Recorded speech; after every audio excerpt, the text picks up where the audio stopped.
Do you have a home that has become unaffordable due to the tough economy? Has debt or unemployment pushed you to the brink of financial disaster? I am attorney Gary Melton, and at Stovall & Associates, we can put your family's difficulties behind you and rebuild your financial future. Call today for your free appointment and get the answers that you need in tough times. Don't give up. Call our prompt office for your free consultation. Stovall & Associates. Good lawyers for good people.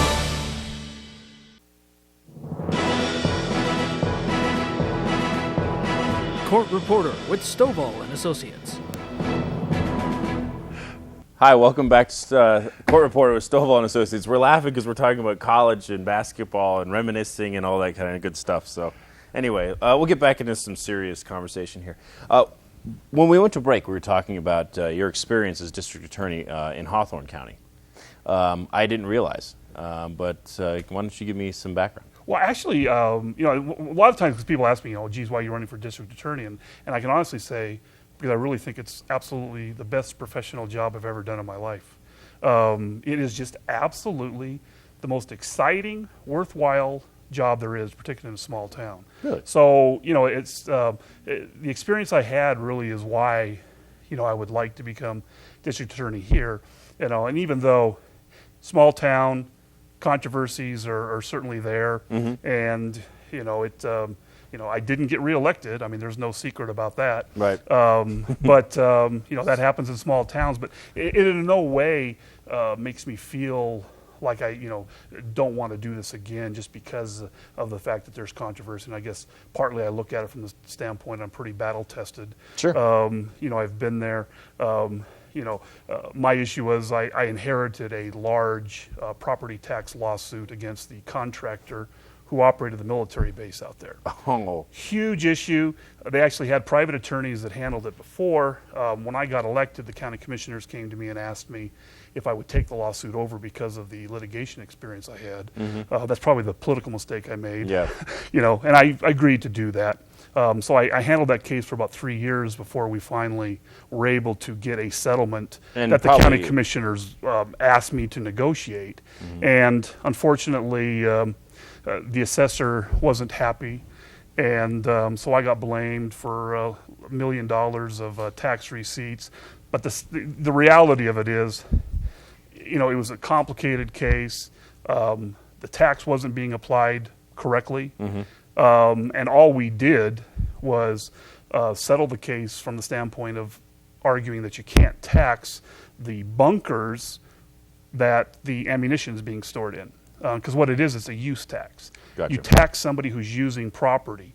And is that a 3% tax in Nevada? It's the same tax as the same property tax. Oh, it is? But the question was, how is a Army contractor who, you have an Army bunker that's storing Army ammunitions, how is that being used by the Army contractor? Exactly. So that was the basis. But, again, you get caught up in that controversy, and, that's something that, is there. But quite frankly, I don't, I would not change how we handled the case because it really saved the county. And interestingly, I would have to assume billable hours of private counsel for 3 years. Yeah. Well, and the fact that we also were not getting $1.5 million of tax revenues because they weren't paying. Exactly. And so the hospital, the schools, everybody was not getting money. And ultimately what ends up happening is that after I leave, they kind of restart the fight. But the contractor has won the battle every year, and the county was actually getting $100,000 less in tax revenues than if they had followed the agreement. So it turns out that the agreement wasn't as bad as they thought it was going to be, because in the long run, they've lost a lot more money. Hindsight is 20/20. That's life in politics. Exactly. So, well, why don't you give me some background as far as how you got into the Attorney General's office? Because really, you running for this office now, you're going from a state office down to a county office. Is that well? It's kind of interesting you say that because in a lot of respects, you look at the Attorney General's office as kind of being over the district attorney, and that's really not true in the structure of Nevada. Really what happens in Nevada is that when it comes to county affairs, crimes being committed, it's the DA's job, not the Attorney General's job. And the Attorney General really doesn't have any authority over the district attorney. In reality, the Attorney General has a much limited sphere of influence. They deal with state agencies and those areas, but when it really comes to dealing with county government, crimes, the general crimes that are being committed here in Nye County, it is the DA's job, and that's who you need to look to.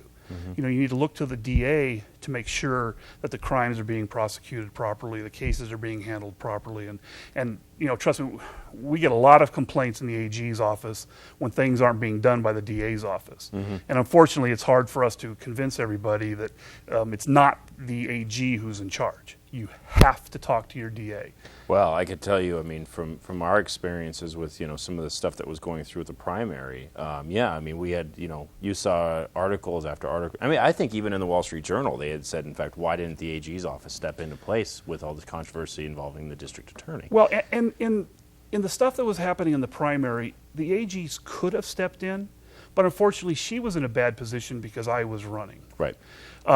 If I had not been in the race, the AG's office could have stepped in. I mean, they have that type of authority when there's a problem with the DA. It just became a perfect storm because of my involvement, unfortunately. Conflicts abound. Yes. Yeah. So, well, anyway, okay. So let's get into this. As far as your role in the Attorney General's office, you're the Director of Insurance Fraud Unit and the Workers' Compensation Fraud Unit, which are two separate units. That's correct. Okay. Yes. How much time do we have? Okay, 2 minutes. Well, let's talk about that real quick, and then we'll go back in. We'll talk about your campaign platform. Sure.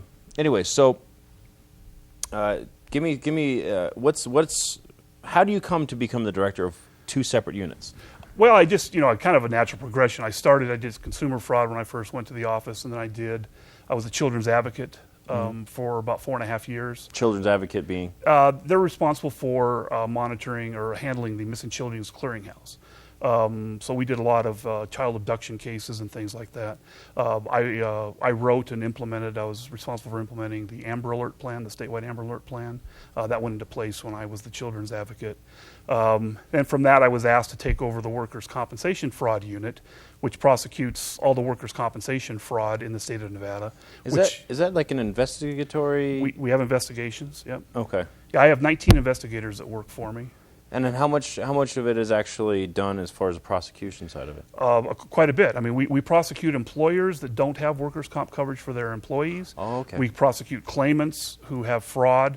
We also have jurisdiction to prosecute doctors that are committing fraud. So we have fairly wide range of jurisdiction there. And then after about a year, the Attorney General asked me to also then head up the insurance fraud unit, which is similar, but it investigates insurance fraud, obviously, as a title. On all avenues of insurance? All avenues of insurance fraud. Anything that fits within the definition of insurance fraud, we have jurisdiction over. Oh, okay. So it sounds like you're really doing quite a bit of criminal and kind of delving into civil work, too.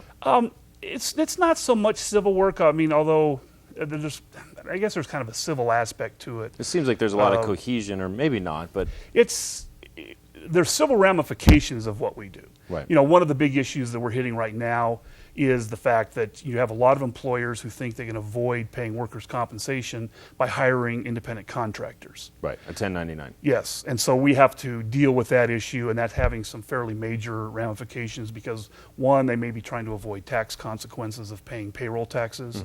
And so we get into, it seems like a strange way, but yeah, we do get into that issue from the standpoint of enforcing the workers' compensation laws by and Nevada has really some of the strictest laws on an employer, and I think it's a good policy from the standpoint of ensuring the broadest base of workers are covered by our workers' compensation system. It's interesting when you think about the majority of our labor being in the service industry. You wouldn't think that we would have such strict adherence to workers' compensation. Yeah, I don't. It's something that's been around. I mean, they've written on. We have, like I say, very strict rules, how we define an employee. And we are really by far probably the strictest jurisdiction that I've seen. Really, with regards to our rules. Fascinating. Well, we're going to take one quick last commercial break, and then we'll be right back, and we'll actually start talking about your campaign. I promise. Okay. All right, thanks, Mike. We'll be right back. Court Reporter with Stovall and Associates.